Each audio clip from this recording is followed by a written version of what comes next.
Hi, my name's Tony. Today we're going to talk about managing risk.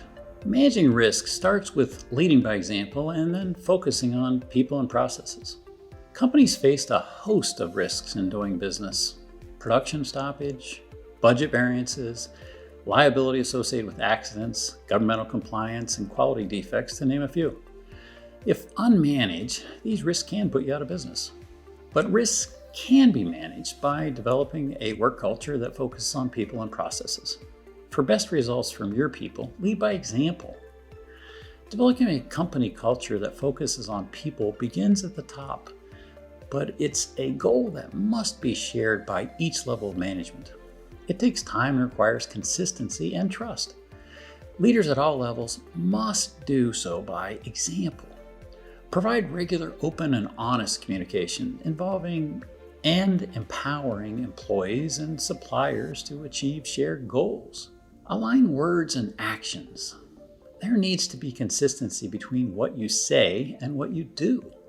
Demonstrate frugality on the job, and you're in a better position to expect the same from your suppliers and your employees. Show a strong work ethic by arriving first to work in the morning and leaving last in the evening, and you're more likely to get others to put the hours in needed to hit that tough delivery date.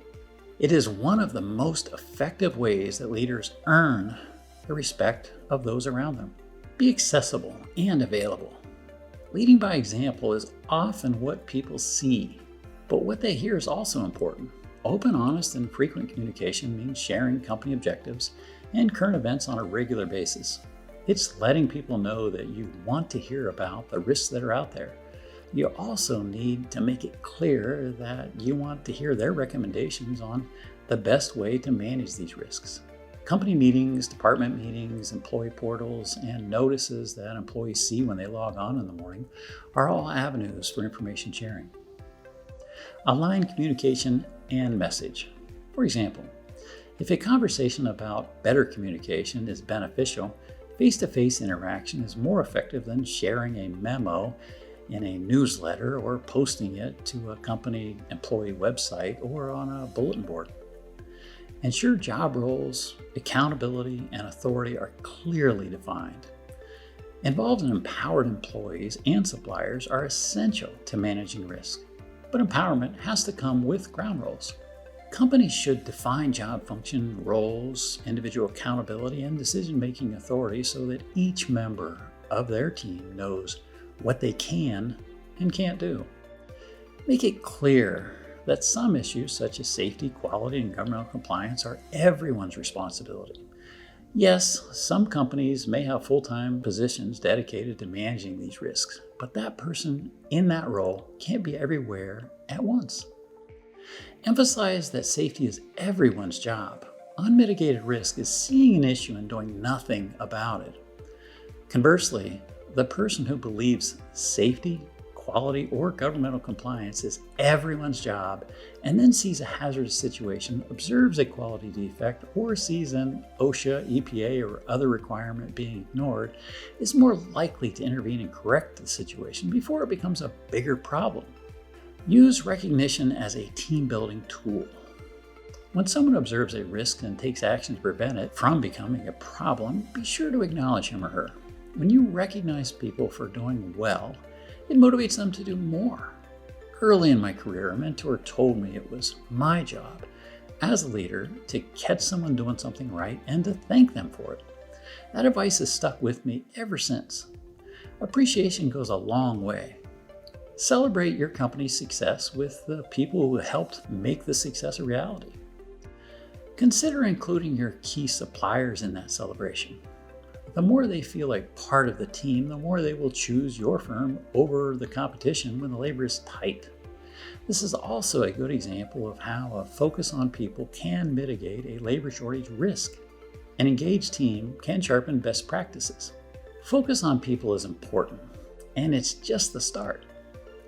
With an engaged team, a company can further manage risk by developing processes that are best practices for their environment.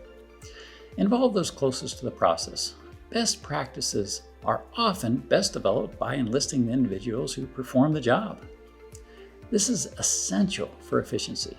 A good process will prevent employees from reinventing the wheel every time they perform a task. A good process that is followed will provide consistency of execution. Documented processes are also a great tool for new employee orientation and training. It's imperative that documented processes must be kept up to date. An outdated process can be just as harmful as no process at all.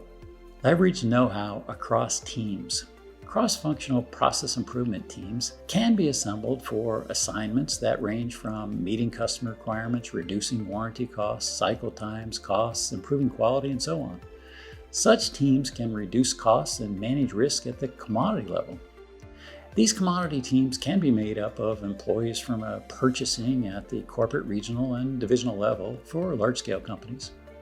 Cross-functional teams should also include a representative from operations and resources from sales, warranty, and accounting. The resources are typically involved on an as-needed basis to address specific issues. However, the purchasing and construction members of the team work together to identify opportunities to reduce costs while also implementing cost avoidance strategies. Take advantage of knowledge from various markets too. Any company that works in multiple regions needs to tap the knowledge base of its team in various locations. Don't forget suppliers. They can enhance cross-functional teams. Involve them early in the design process to ensure alignment, minimize future warranty costs, long-term cost management, and continuous improvement. This can save a lot of mistakes down the road. For home builders, a framer can tell you that a specific floor plan will be labor intensive while providing you a list of things you can do to reduce the labor required. An HVAC contractor can review the plans and tell you when there's a problem, i.e. LVL preventing a duct run. Other trades and suppliers are good resources during the design process. Include pro dealers, which is lumber yards, foundation companies, plumbers, cabinet and countertop companies, flooring companies, and electricians. Consider starting a process improvement team. One of the biggest opportunities to manage risk is to have a cross-functional team that review new plan designs and plan changes. The team should include, at a minimum, the architect, structural engineer, pro dealer, framer, HVAC contractor, and someone from purchasing, sales, construction, and if applicable, the design studio. By developing a culture that focuses on and actively engages people and processes, risks can be managed. It's not easy, but leaders at all levels need to lead by example, provide regular, open, and honest communication, and involve as well as empower employees, trades, and suppliers to achieve shared goals. The old team adage that together everyone achieves more rings especially true when it comes to mitigating risk. Remember that unmitigated risk is seeing an issue and doing nothing about it. Key employees helped you get where you are today. Losing them is one of your biggest risks. To keep them, 1, treat them the way that you want to be treated. There's no shortcut to getting to know your employees. What motivates one may not motivate another. Take time to get to know them. 2, look for job enrichment opportunities to invest in your people. Provide them with access to continuing education and cross-training opportunities. 3, keep them challenged. Put your best people to their highest and best use. After all, who better to work on your biggest challenges and opportunities than your best people? 4, pay them competitive wages. Don't wait until they get an offer from the competition to review their compensation. Review it regularly and make sure it is commensurate with their contribution to your company. Managing risk is everyone's responsibility. Do all you can to make sure your team feels the same way. Thank you.